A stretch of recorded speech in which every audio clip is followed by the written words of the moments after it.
Another episode of That Range Life, a show sometimes about golf. I'm Bill, that's Kris, intern Grant's here tonight. It's nice, it's lovely. Don't forget, right off the bat, go down below, hit subscribe, hit the bell so you get notified every time we post one of these splendid videos. Maybe leave a comment right in the beginning here. Just tell us what's up, how you living, how's life treating you, all right? It's been a fun week with all the comments from last week's still ongoing, drawing of people providing some answers. So it's been fun. I came out to the garage, speaking of the giveaway and the answers in the comments on last week's show, and it's weird, as you've commented, especially post-garage clean-out, everything's sort of all over the place. Some stuff came out of the house and is here. You'll see a Hot Wheel set that this is a kid management thing slowly making its way to the garbage, but it's in the garage. We're not getting rid of it yet until it's like out of mind, out of sight, out of mind. Then it'll get thrown away. Right.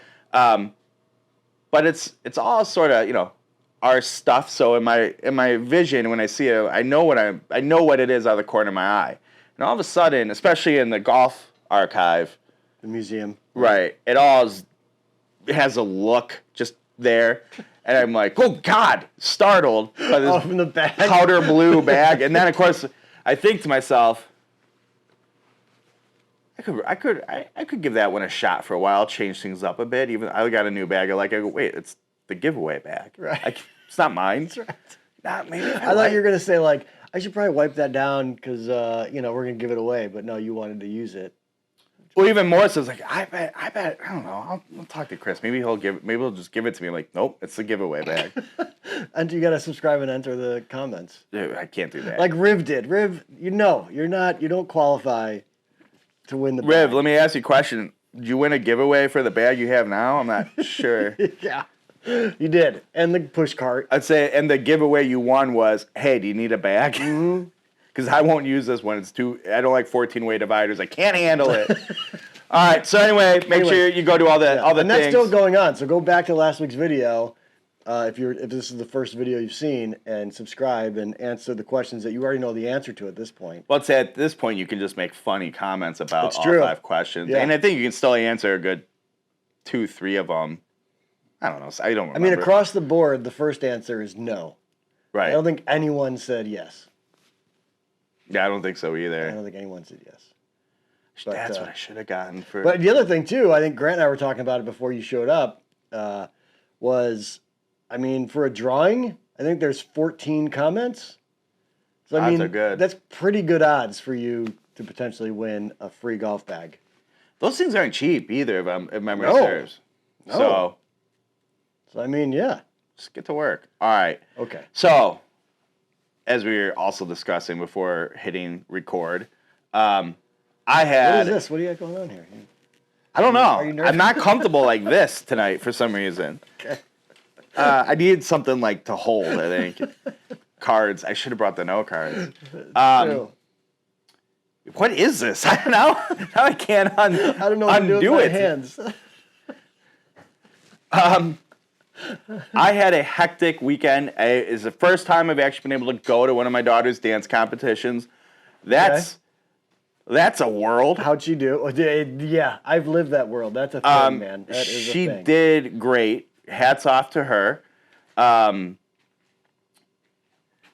me tell you a little bullshit thing in the dance competition world, or at least at this. I wish I could remember the company's name so I could speak bad about them who put this one on. Yeah. But... So my daughter, it's her first year doing a solo. She's 9, right? She's doing a solo? She has a solo. Wow. All by herself on the stage. All by herself, right. Man. I would go so far as to she say... must have your cat-like... My grace. Really? Sad thing is, there was a time, like, I am a fairly graceful human, like Chaz Michaels. Okay, sorry, keep going. All right, so anyways. Her credit, she's pretty good. Yeah. It's sort of like, hey, dance is a thing for this one. Right. So she's gotten the solo. She's really, like, this is about the time of year where they start, like, really dialing it in. And she's also in a trio, a duo, a jazz, all these. Of course. So she was in 6 dances for this competition. It's a lot of 8 counts for that kid. All day Saturday. Yeah. Don't get me started on, I don't know what's going on at the studio, but they just got a new teacher last year who, in the middle of COVID, who's now taking a new job, so she left. But she was like the first one to be able to get all the little kids to like keep count and stay on count. I was like, you think that's a fairly big thing at this point in a competition team, you know? Yeah. So instead of just watching the teacher kind of right. See, I'm telling you, man, I'd live this life. Six dances, and the competition organization says, well, she's in 6 dances, she's not a novice. And you're like, well, it's her first year doing a solo. It's her, like, I don't know if it's her second or third year competitive. Yeah. And they're like, she's 9 years old. She's absolutely, it's like novice petite. I don't know all the names yet. Class, yeah. Yeah. And they're like, got to bump her up. She's intermediate. So now she's competing against like 12-year-olds, 13-year-olds. And they're like, she's not. Garbage. So if she was doing 4 dances instead of 6, she'd still be novice? She'd stay novice where she belongs. Oh my God. So that's just how you game the system. And you're like, sorry, kiddo. Well, and they normally do. And so we're like, so we get punished for I don't know if you recall this, it's expensive. And you don't pay. Sure. I remember how expensive you don't just go, oh, it's like $200 to be in the competition. It's, it's this much per dance. Mm-hmm. So, you know, we're paying like, we might have paid $400 or $500 just for entry fees for this dance. Right. Or this competition. Right. And they're like, no, that's 6. I'm like, I'll tell you what, next year, we'll just do 4. Right. And you can get less money out of us. Right. How does that work? And then she's going to rake. So dominate, and you'll be like, oh, well, then they'll complain about that. So the way it works, you know, they have like platinum, elite, gold, sure. or whatever, right? Yeah. All these different rankings that don't make sense based on your score or whatever. And we watch her solo, whatever. We're just sort of sitting around waiting for awards, going like, she's dancing up. She's not going to get anything. She's not going to place anything.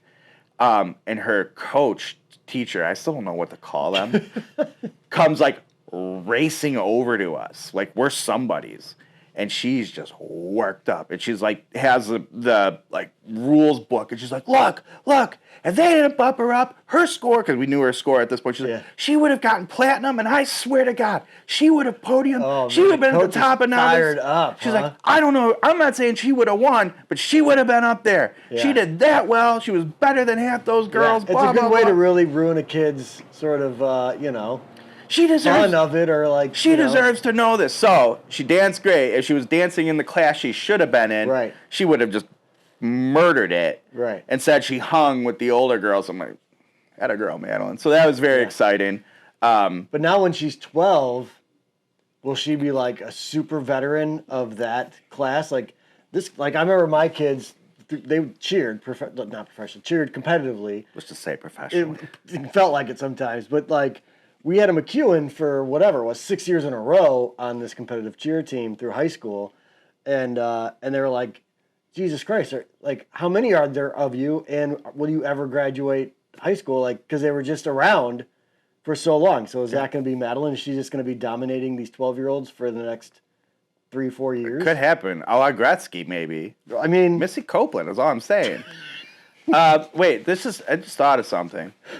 Your daughter who just graduated, assume, given her team membership of the cheerleading squad down there, is skilled at tumbling. Oh yeah, they all 3 were like gymnast competitive. But tumblers. she's like a current. Yes. In it. Correct. Now she's officially retired. Is she coming home? Of course. Or is she staying down there? Well, she lives down there, but she's back right now for a couple days. But not like on a regular basis, because like one thing we picked out watching all these gals that she had to compete against. You want a coach? She needs to get into some. Oh, pick a McEwen kid, man. They can coach. Some outside tumbling training. Pretty bad.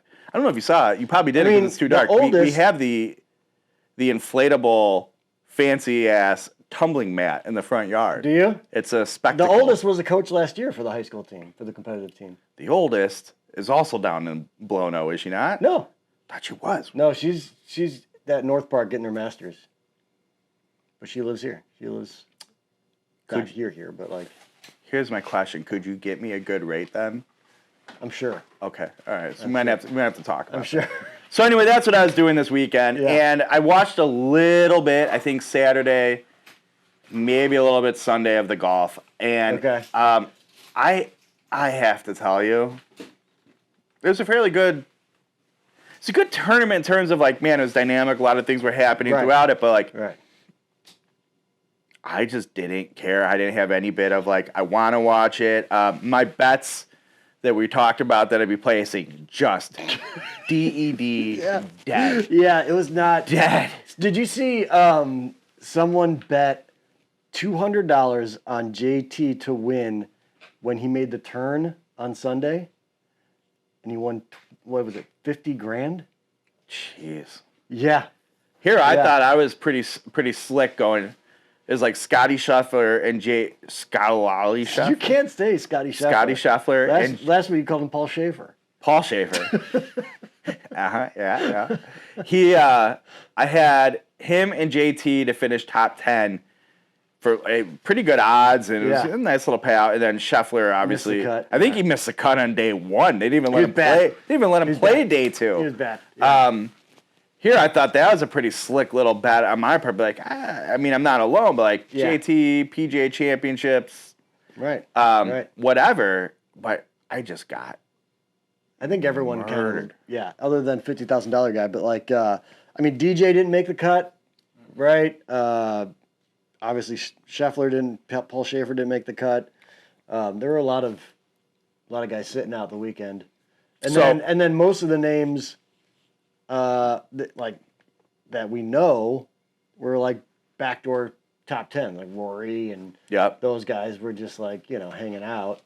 I just didn't watch it. It was Didn't fun. care. But so I saw you. It seems like you watched a lot of it. But I did, yeah. Before we get too far into it, it's like I'm almost worried. Like, is something wrong with me? Is this okay? Like, I think it's totally okay. I mean, it's sports in general. Yeah. But especially PGA Tour golf. Like, I can't tell you how much. I mean, I feel like there's got to be don't way more of us that care. play it that never watch it, right?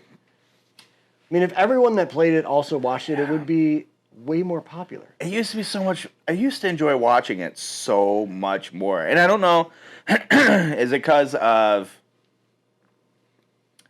the characters just aren't there? Like the Ryder Cup has gotten boring. It's an interesting question. Has it almost gotten too much? Like I just remember being so jacked. Well, here's the question. I was going to say this for this and that, but it's a new segment coming up here shortly. Yeah, great. Which I don't know if I don't know if it's a great this or that to kick things off with, but we'll start with this one. Is how the NFL, they talk about there's parity in the NFL, any team can win it every year, whatever. Is parity good for golf, or is it better when you have a dominant guy? I mean, obviously, we grew up in the Tiger era, so we don't even know what normal is. Right. But this tournament felt pre-Tiger. Like, it was just like a group of dudes that were just hanging on and trying to figure it out and trying to win. Maybe that's it. Maybe it's like we're so used to, even if they're a small burst, whether it's Rory, Spieth, whatever. DJ, Koepka, these guys that, Right, and now where it's just sort of like it's anybody's tournament any week. And we're like, maybe it's not as interesting. Yeah, this isn't as interesting to me, even though it probably is. I was going to say, I found it, Golf Twitter didn't like it until I don't want to say that until Mito sort of just screwed up 18 and, whatever, which I felt terrible. I don't know if you saw I didn't even see it. It was awful. I will say, you don't want to see a guy lose like that. I literally turned the TV on and go, oh, there's a playoff, when it was Justin Thomas kissing his wife, fiance. I'm not sure. One of whatever she is. Yeah. No, and I don't mean that Significant disrespectfully. other, I just don't know. I can't remember. I think she was wearing a ring, but could be. They're at least engaged. Yeah. If not, they did get married. Right. And then hugging his dad, and it's funny. I was having a discussion with. I won't name names, with a golf industry guy. Okay. And I said, like, I'm kind of jacked to see Bones get another major on someone else's bag. Like that's Yeah. I always think that's fun. And he's like, God, I hate Bones. I'm like, what? Really? And he goes, think about it. All the years with Phil, he's spent a lot of time around him. He's like, and he's not a Callaway person or anybody. Like, so it's somebody who peripherally just was around him. Yeah. And he's like, he's just like him, but like the caddy version. There's times where people be Really? like, hey, take it easy. You're not a tour pro. Yeah. Interesting. So, Interesting. that's very upsetting for me to hear. He's got the golf world fooled if that's the case too. Right, and he's very good at behind the mic. So good on TV. Yeah, so good on TV. That's the other thing too is I think once you get a little Scott Van Pelt, and you're like, this guy's really good. Yeah. At doing this, and then you get, I think Nance and Faldo. I can't do it anymore. Nance's voice. Nance is good at the job. He's good at the job. Not taking that away from him. It's starting to feel yesterday or Sunday or whenever it was, the weekend in general, I guess. It really started to feel like they were trying to make it their tournament or like just let the moment breathe a little bit. I've seen them both do that before. At the same time, I will say Nance is also good, but that's what kills me with Nance. He's also really good at not doing that. So when he does do it, you're like, you know how to not do this. I know you do. Yeah. I don't know. Maybe he just got caught with going back and forth with Faldo or something. Faldo, and I don't know when it happened. It's sometime over the last decade, which I know it's not. I mean, way to narrow it down, Bush. Right. But he's all you. It's like something just snapped, and he's on like the Johnny Miller path. Yes. And I'm. How did he was? Maybe when he got knighted, he really jumped the shark there. Must be it. Must be it. Sir Johnny Miller. That has a ring to it too. It was something they have in common. Right. Anyways, so it was to me. I found it compelling because you're watching a bunch of guys who'd never won trying to win for the first time. Which God forbid. So to that point, I'm glad I wanted to go back to that. You brought up when Mito Pereira like tanked, everybody was into it again. Yeah. Man, there's a lot of things that we just tangent away from because I wanted to say that about Bones, and then I hate to be like this, but I think I don't know how much more I can take of the whole Justin Thomas's dad thing, and he's always right there. He's always there with his Troon. Did you know he's a PGA member still? But he coached JT and still does to this day. Like, got it. We all got it. Thank you. Right. I feel like that's a real golf dad thing. What? Like just being around all the time and like hearing. What sport isn't it though? Yeah, that's fair. That's it. Like, oh, it's such a thing. Like. Yeah, you know who was driving me on my 5 a.m. hockey practices or 11:30 at night games? My dad or my mom or whatever. I was gonna say my mom. Baseball, did that like they all did that. But so Mito Pereira, Grant's just dropping golf balls. All kinds of background noise over here from producer Grant. I gave him a promotion and called him producer Grant. He's gonna be back down to intern Grant now. You need to run that by me. You know that. I would have talked you out of that real fast, but. Mito Pereira, and that's a good point. Like, people want the dominant people, and we were brought because I think just what we've been so used to and trained for in modern day golf. But think of like Ryan Q Info, and and Sub 70 with the Zach Fisher story and the Willie Wilcox and all that stuff. For sure, it's like everybody loves the underdog, loves the hero story. But then when it gets into the majors and in the PGA level, whoa, we don't want to see any of those idiots win and be successful. Yeah. Give us Brooks, give us Rory, give us the big names, whatever. Right. They're the only people allowed to win the major championship. Yep. Where to me, and it happens on the LP. It does happen on the LPGA all the time. Sure. Where it's I'm like, who the hell is that? Wins a major. Yeah. Same thing. That would have been awesome if that guy pulled it off. Like, what? Huh? Oh my God, he had all his buddies hanging out waiting for him. All his the guys that he stayed in like different apartments with and traveled with. Right. I guess I'm not saying I don't want to see the names compete and be up at the top of the leaderboard, but I think there's value in seeing guys try to win their first because that's hard. And right. Obviously, you could tell. I mean, Zalatoris was a mess putting. What? Get out of here. We'll talk about him later. Okay. He's part of the this or that player edition. So wait, I'm looking at our notes. Is this or that in your PGA Championship recap notes here? Right here. Oh, right there. Got it. Yeah. Okay. All right, so you have a lot of notes on the PGA. So this is all to say, I didn't watch so enough to really have any take on it. So did you see at least when they teed off in the 13th No. tee box? So they What'd you drop over there? Nothing, don't worry about it. Got it. They would tee off over the 12th green. Yeah, so the way that the routing was it's all wacky. I mean, not wacky, but it's like because they had to lengthen all these holes right when they did the renovation. So the pros, like a normal, like you and me we'd walk off the green and walk to the next tee box. The pros walked off 12 and walked back up kind of perpendicular to 13. Now, is it a different tee box? Is it they play the holes in a different order? Is it? They did when they restored it, they went back to the original routing. So that was part of it. But just the lengthening of holes. In theory, I'm a guest of a member this week, and I get to go play there. I could play it the same exact way on the scorecard, and it's on the scorecard as an option. Yes. Okay. Yeah. And so you would watch guys. That's why these rounds were going like 5.5, 6 hours, because they did that multiple times. So you'd have to wait for approach shots to come into 12, and then you would drive your ball over the 13th or over the 12th green off the 13th tee box.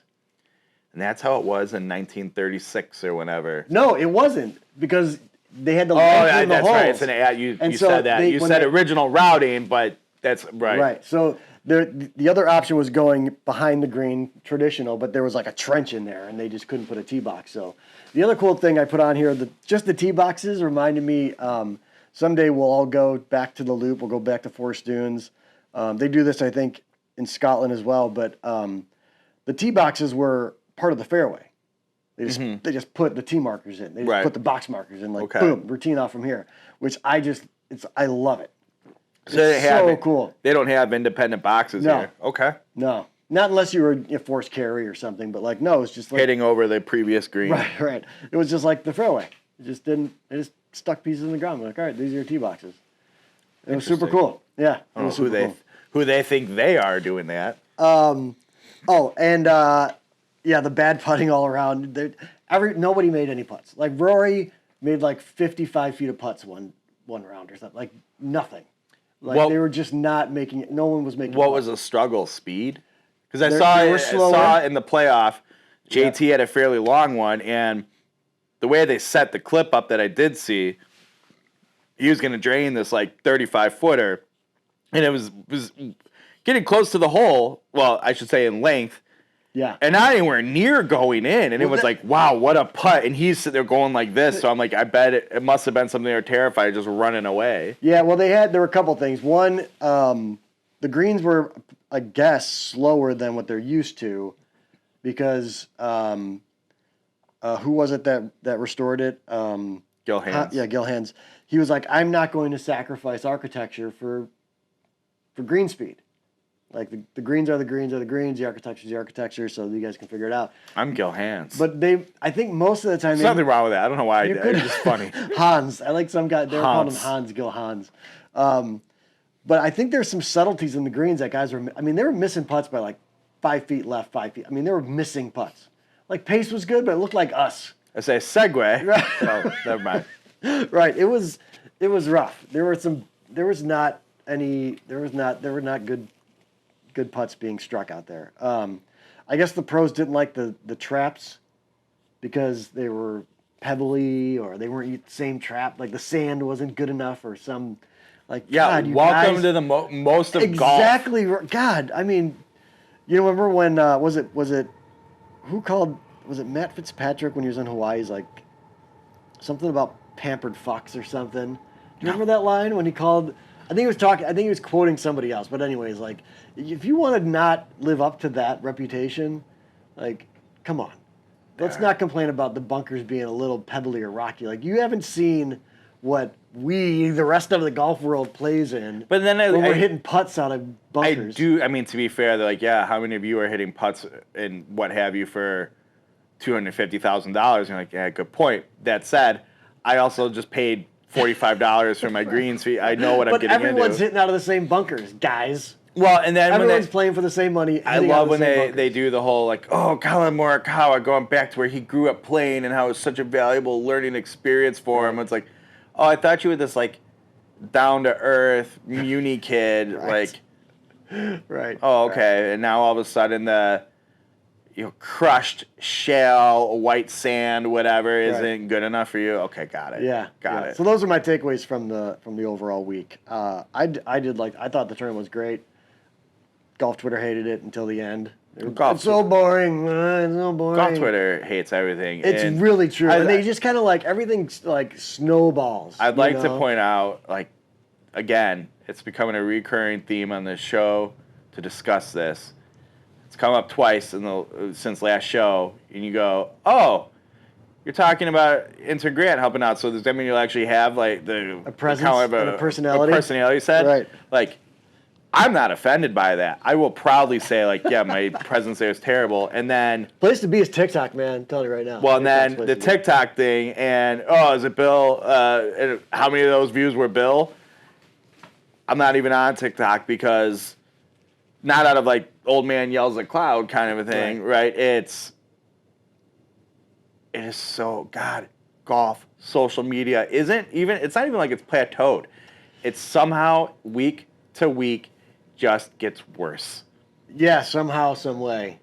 And but to me, it's like it's kind of funny you say that. I think I've talked about this before. How there's it's like this circular thing within, especially Twitter, where the same conversation / arguments / debates just keep happening over and over. Like every year we're gonna have a ball distance debate.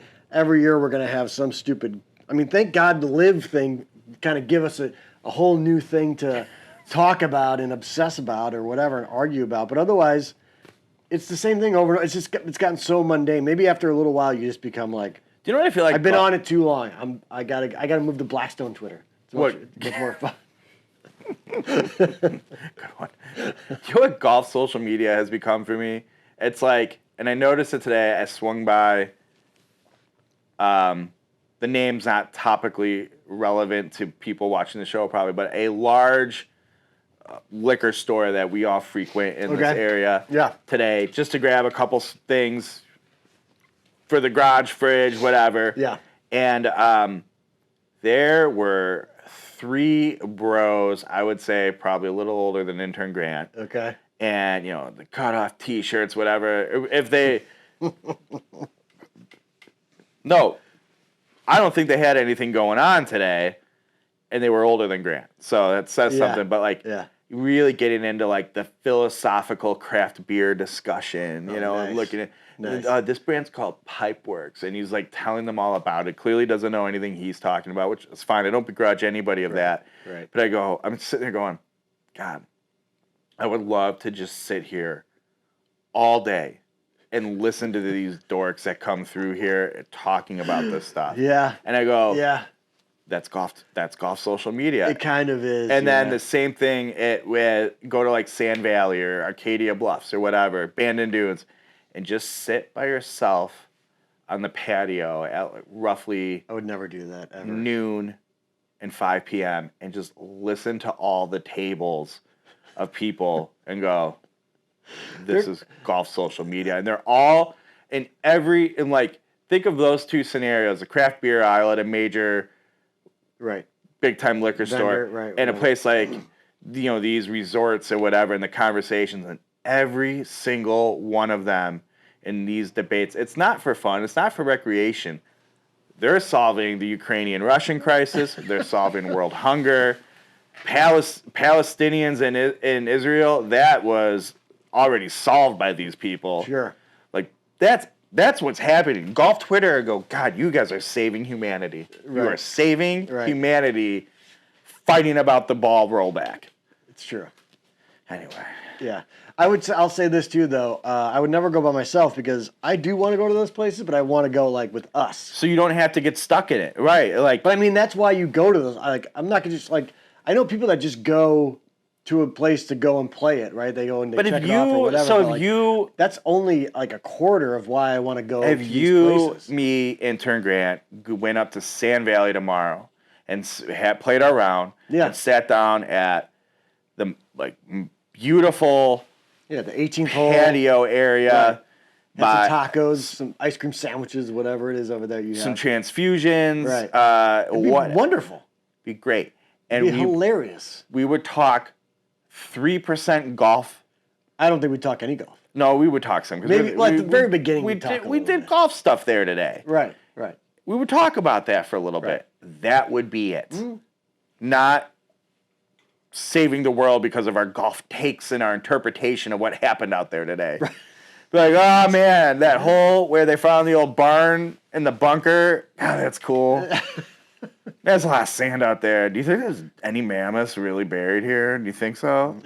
Hey, when are those buffalo tots coming, or the buffalo cheese curds coming out? Yeah. That would be it. Right. So that's why, that's a given. That goes without saying. Yeah. All right. Anyways, wow, we really are. We're something tonight. We're all over the damn place. What are you going to do? Yeah. It's a show sometimes about golf. It's true. Sometimes about golf, but all golf. It's been all golf topics. All right, what else? You didn't watch any of it. There was a par 3 that was 230 yards. It sucked. I didn't like it. It's not a fun par 3. That was all really. It's just it didn't really give guys a chance at all. I mean, it's a really, really hard hole. If you gave me 500 golf balls, it's at European Tour. I'm sorry, DP World Tour. Right. DP Tour. Hole in one. Sure. Hole in one challenge they do. Yeah. With the way I'm hitting the ball right now, to hit the green from 230 yards, 500 balls. I'm not gonna do it. Guarantee it. Maybe on accident, I go, screw it. I'm not going to hit my 230, 225 yardish clubs. Right. I'm just going to hit my putter as hard as I can. That I might do it with. But 500 golf balls, 230 yard par 3, not a chance for me. Yeah, right not a fun hole to watch. Not a fun hole to watch. Otherwise, I really like the golf course. I thought it was super cool.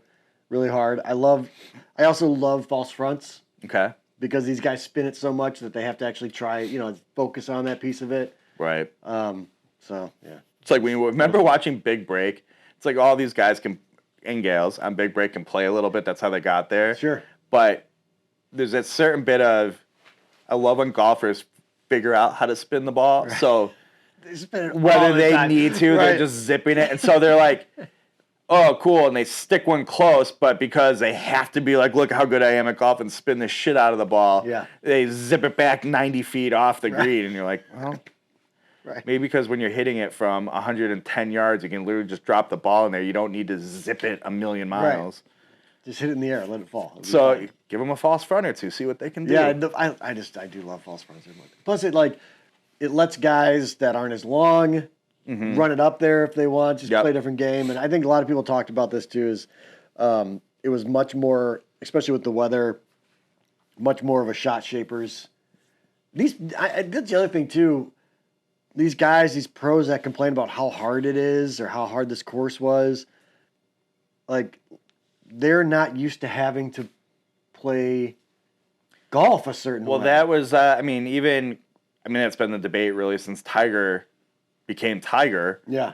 These guys just bomb and gouge. Yeah, they've just gotten so used to this driver wedge kind of game that, that I think that's why Bubba had a little run over the weekend where he was in contention because he's curving the ball. JT can hit both shapes. Like, those are the guys that can, and I feel like that's what major should be. I'm really upset that I feel like I'm starting to like Bubba Watson again. I need him. Don't worry, you won't in a couple weeks. Oh, okay, good. I think he's going the way of the Saudi League. Not that there's a reason not to like him. I'd say I don't know. I know this. I'm going to lose my various cards of membership I have here, but like the more this thing goes on, I'm maybe I know you want to get to this or that next, but maybe we segue into some of the live talk. I don't think I care anymore. Like, whatever. Oh no, yeah, I stopped. I don't care anymore either. I again, that's a fault of being on Twitter too much. I think like at this point, everyone has staked their positions on it. It's gun control. You know what I mean? It's the same kind of stuff, right? Like everyone's picked their corners, supporting and it's going to be the there. Saudi government and all that. Like, yeah, it's not my bag, baby, all that. But I'm going to tell you right now, I have a lot more things in my life I need to really care It'll about. Be fascinating to see how this is handled. Everyone's going to watch. Everyone's going to talk about it. It doesn't. It's all the gnashing of teeth. Let's go back to when this was starting. You said, "Hey, will you still love Ian Poulter if he goes?" I'm like, I don't know. I know. I don't know. Maybe I don't love him. Although I really do not like Greg Norman. No, that's a given. Really don't. No. And somebody else we'll talk about shortly here. But I don't. Yeah, sure, Ian, go ahead. I don't care. I don't hold that against you. When I met him, he was very nice. Right. He's very charitable. He's great with his community. So like, I don't know if I do care. Yeah. And why it's fair. If we're all gonna get in an uproar about this again? Tell me if anyone's made this take yet. We didn't get in an uproar when they went there for the other Saudi tournaments and the LPGAs. Sure. So why now? I don't think I care anymore. Right. So I think now. Oh yeah, it's not like you watch golf anyways. It won't matter. Right. I still like the certain guys. Right. But even that, I'm starting to not like guys too. So who cares? Right. But yeah, Greg Norman sucks. He's the worst, man. That dude is awful. He's a bad person. So do you want to go to this or that, or go into sticking with this? Jesus Christ. It's an old chair, Grant. It's fair. Just broken chair. No, that thing's it's falling apart. I've had that thing since I graduated college. It was about 35 years ago. So do you want to stick with LIV, or do you want to do this or that? Stick with LIV. Keep your train of thought going. All right. So I need you to tell me, because I saw something about it. I got it. John Heisey of Driving Range Heroes fame sent me a thing too, because we are both on another hot golf take. I'm not a Nicklaus guy. I wouldn't say, that's on the list too. That's where I'm going. Yeah. I wouldn't say I'm anti-Nicklaus by any means. Well, Nicklaus Companies is. But I'm certainly not pro-Nicklaus. I think he's insufferable. And I've gotten to the point where, like, I just really don't like him. Right. Sure, do I think he is the best golfer of all time? Probably. Yeah. But I will, yeah. So I'll say Tiger, you could say the same thing about Tiger. Tiger was a jag for 20 years of his career or whatever. He's brutal. Well, we have no idea what post-career Tiger is going to be like and what gems he's going to give us. But Jack Nicklaus and the friggin' milkshakes, I don't care. Jack Nicklaus and every course he designs, he hits the first tee shot and signs his club and puts it up in the clubhouse. I don't care. Right. I don't care about the ceremonial first tee shots at the Masters. Yeah. With him, I think again, great, the charitable work him and Barb do. That's funny that you mentioned that too, because that's not really charitable. Ooh. So, when I find out Nicklaus continues to say and do dumb things, I'm not surprised. Yeah. Now, I see this Nicklaus Company's Jack Nicklaus drama. Obviously, he was a hero for going, I will not take that Saudi money. They offered me this money, and I was like, no way, blah, blah, blah. Right. So, okay, in the golf world, look, Mr. Nicklaus, because we all know him personally, and he's shown us so much respect, we call him that. Right. What's going on with this Nicklaus on Nicklaus business? Turns out Jack Nicklaus did want to take the money, and he was doing it. So there's Nicklaus Company, right, where Jack Nicklaus is essentially an employee of that. There's a contractual agreement, 8 a.m. I say shout out my best friends, 8 a.m. Golf. 8 a.m. Golf, who has golf.com and Nicklaus Companies and all that. Distribution of Mura North America. Mura, okay. Well, it turns out Jack Nicklaus did want to take the money, and he was working on a deal with the LIV golf tournament or whatever on the side, which is a breach of contract. And it's not the first time that Jack Nicklaus has tried to do this with Nicklaus Companies and 8 a.m. Golf or whatever.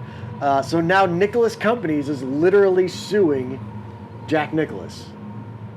And in the lawsuit is where we found out that he was in negotiations with the LIV Golf Tour to be something for them. So that's how this was his effort to try to get ahead of it because he knew it was going to come out. Okay. Yeah. So what are they? Pretty sure. Ultimately, he didn't go through with it. So what are they suing him for? Like no. Well, just breach of contract, just for working out talking about trying it. to do it Okay. outside of the because again, it's like the third or fourth time he's tried to do it. And I think Nicklaus companies were the ones that did not allow Jack Nicklaus to sign a contract with LIV. Okay. Nicklaus companies said you cannot do this. It will damage our brand, which we own. You're just a part of it. You're just whatever. And so they actually like lawfully like threatened legal And action on him. so now are they suing him for damages he caused? I think they're going to sue him to, I don't know if they're going to try to get him off the board, or if I don't know what the end game is there, or just make him stop doing all this bullshit that he's been doing. We're not real sure, but they're going to court, and they're not happy with Jack Nicklaus. It also turns out that there's another sort of, sometimes these things start to come out a la Phil Mickelson, right? Like, you piss the wrong people off. Tiger, it happened to him too. You piss the wrong people off in this little golf world, and things start to come out. They start to leak a little bit, right? Apparently, Jack Nicklaus is broke. Apparently, I thought at one point he through all his money more than 3 or 4 times. Like he has. Yeah, spent well, all I his thought money. he was like Mr. Like worth $500 million. Yeah. We So don't. tell me more about this. Well, that's just like kind of the whispers, right? There's no like details or whatever what he spent his money on, if it's drugs and hookers, allegedly. I don't know, but yeah, apparently. and all the ice cream and milkshakes. Maybe it's ice cream and milkshakes. And then the other thing, his charity work, his quote unquote charity work, it's a for profit. The hospitals he bills for the kids and all that stuff, it's all for profit. And matter of fact, he got quite a bit of money from President Trump in that sort of when they did like not the stimulus package, but when they did like the tax breaks or whatever and the budget, Nicklaus Hospitals got quite a big chunk of money to build those hospitals. But he makes money off those hospitals. Make no mistake. He's not building those just for kids to get treatment. They are paying for treatment at those hospitals. I don't mean this how it sounds at all, and it's going to come off the wrong way. Arnold Palmer is so lucky he died when he did. Because It's true. He's got some skeletons too. If anyone will ask, he's got skeletons too. And Arnie's army wasn't just dudes. I will tell you, They weren't just golf fans. I will tell you this: I golfed with a guy in England who is friends. He played a little Euro tour. He's friends with a bunch of major names, and knew Arnold Palmer back in the day, and has lots of stories. Yeah. And allegedly, it's Right. everything. Right. Right. It's in line with what you'd expect of a jet-setting celebrity with Right. tons of money. A young, successful athlete in Correct. the 60s. That's like, But there are children's hospitals and whatnot. I'm like, you wonder what the stories might be with those if Yeah. he was still alive. But yeah. he's not, so no one feels the need to go after him because he's not in the mix. And Right. lucky, it's Just probably for kill the all best. your heroes, everybody. Okay? Quite true. Quite true. God, I love So that was, Jack Nicklaus. What a peach. By pun, maybe there's a peach joke to be made there. He's not from Georgia, though. Yeah, Isn't he but from Ohio? Masters. I don't.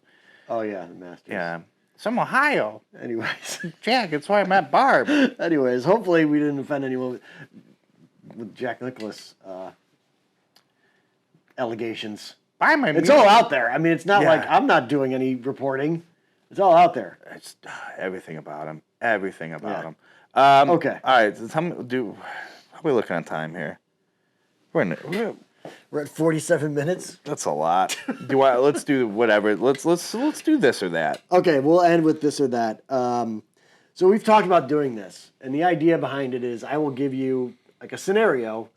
It's like it'll either be like we just talked about, like what's better, golf parity or 2 players dominating the PGA for 10 years, right? Okay. This or that, like pick one, right? Right. All right, so after this weekend, I was thinking about Will Zalatoris.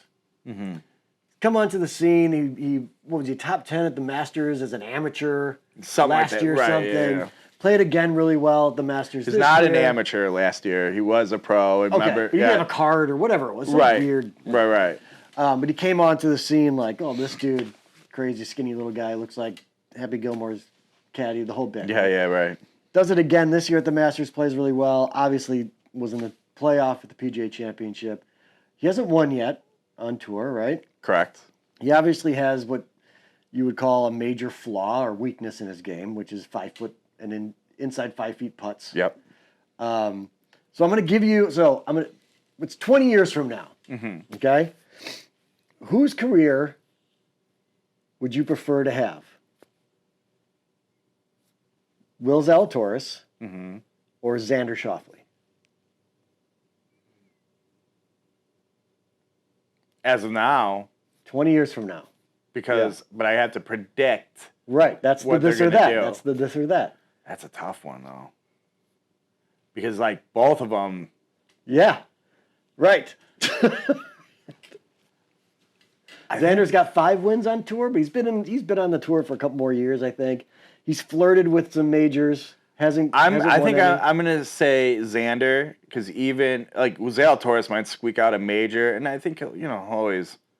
Well, it's not like he won't make a pretty penny, but I feel like Xander always seems to have the best shot at stability. In terms of like, when he's on, he putts well. He does everything well. Yeah. So Yeah. whereas like Zalatoris can be perfectly dialed in. Never has a putter under control. Really just doesn't putt too bad if things go well. That's what so the prediction is, does he figure out how to putt? Because he's one of the best ball strikers already on the tour, I think. Zalatoris is. Yeah. But God, is he a disaster on the putting green. I don't know. So bad. But it's just like, your retirement fund. I'm going Xander. All right. Comment below. Yeah. Xander Schauffele or Will Zalatoris? That was this or that. That's it. I didn't know if there's multiple. Like, no, we just do one this or that. Oh, That's okay. it. That's one this or that. What about you? What's your pick? I really want Will Zalatoris to. You summed it up. Oh, what versus which one do you pick? I'm just talking through this. Like you said, he's got it there. Like you could see, like Will Zalatoris could be something, pretty special.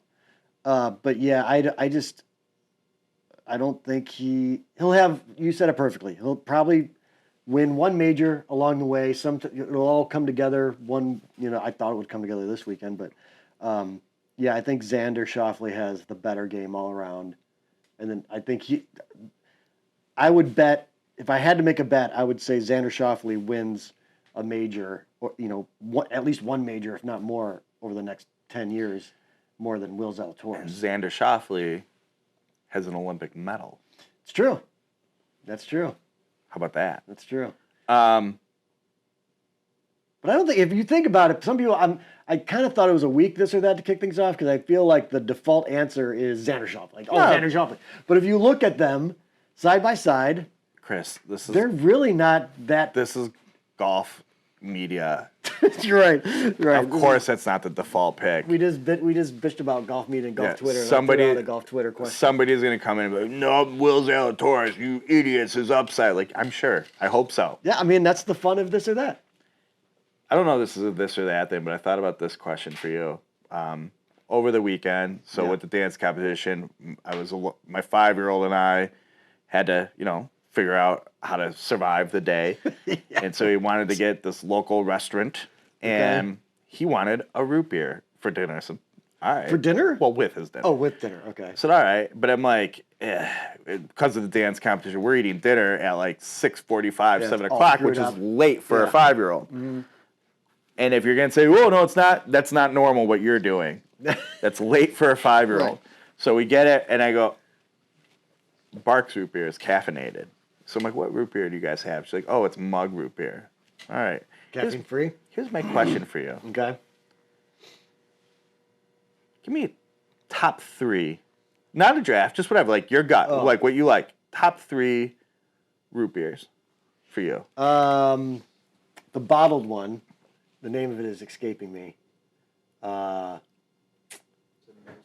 There's a lot of them. No, but it's like the traditional, like it always came in a bottle.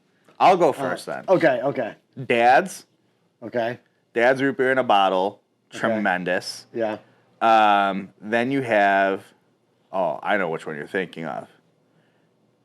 Not my top 3 of a root beer. Okay. Cream soda, though, for sure. Same So, company. number 2, I'm going to do it. Classic fountain or draft tap, some sort, A&W. A&W would be for sure. When you get that thing Way out, up there. you get it out of a keg. Like, I get the cans maybe aren't going to do it for bit. Yeah. Like a kegged. Have you ever been to a kid's like a high school graduation party? We got a keg of A&W. Unreal. And then I think I'm going to go Barks.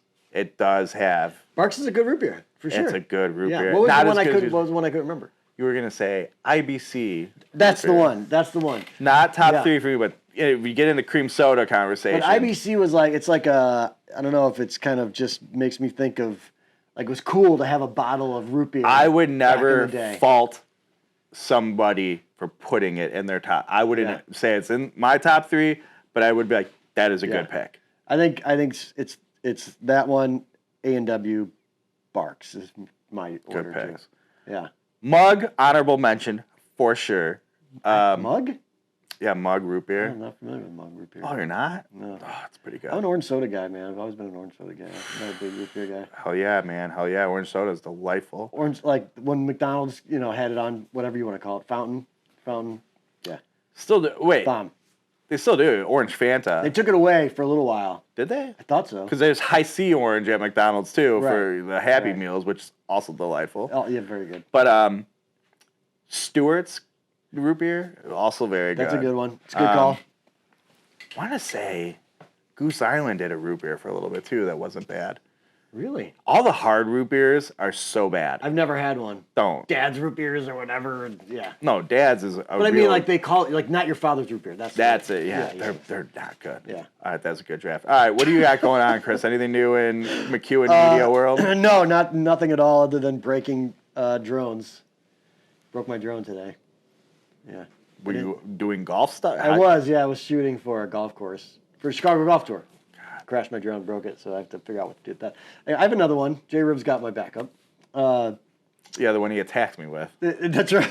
He's like, take it easy. I'm like, Josh, you did. You take it Yeah, easy. but there's a new What's in the Box that you've got. That's premiering. Yep. On Tuesday. Those poor clubs. Yeah. That's right. Yeah. If you go over to drivingheroes.com, you can check out, I already forgot, my 2022 Bridgestone Tour BX. Oh, official golf ball. We haven't done that in a while. We got to get back on. We got to get back on that. Official golf ball of that Range Life. But got that review up. We are almost done reviewing all 4 of the 2022 Tour balls. Nice. Just have to finish a BXS review, and we will have all 4 of them in the can ready to go. Okay. And then we have my hickory set. I have a hickory set done, ready to go. It's my play set. Gotta get out and play with them soon and just see what happens. But yeah, we need to do that for sure. Talking about that on Wednesday. So yesterday, as this video, well, most likely as this video is released. But talk about that a little hickory. Cool. My boy Justin Thompson, the Vintage Range Hero, just got a new set of Tad Moore hickories, and Tad Moore is alive and well. Yeah. And makes hickory golf clubs. So modeled after old Tom Stewart, who was like the guy in, I would say, like late 1800s Scottish forged hickory. So he's big into his club. So Tad Moore makes his modern day hickories based on those. They're all legal for play. So Justin got those clubs. He was like, hey, I know a guy who could use some new hickory clubs. I said, thanks, man. Nice. Let's go check that out. All right. Chris McEwen, Bill Bush, Chris McEwen at Range Heroes. Intern Grant, thanks for helping us out. This has been the At Range Life, a show sometimes about golf. Thank you for joining us. We'll see you next week.